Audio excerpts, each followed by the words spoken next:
দুই রাকাত সুন্নত করে নি মুরব্বি বাবা, দুই রাকাত সুন্নত করে। কিন্তু বুখারীর এক বর্ণনা এসেছে এই দুই রাকাত সুন্নত কোন কোন সূরা দিয়ে আমরা আদায় করব।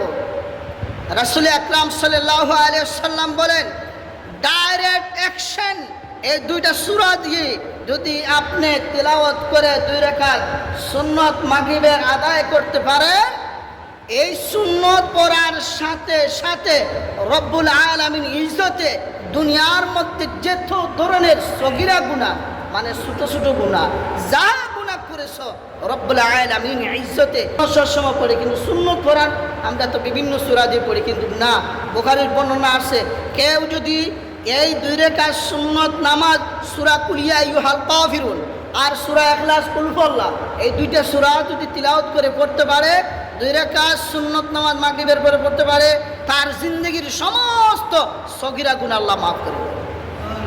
জোরে বলেন সুবহানাল্লাহ। আমরা তো নামাজ পড়ি কিন্তু অনেক জিনিস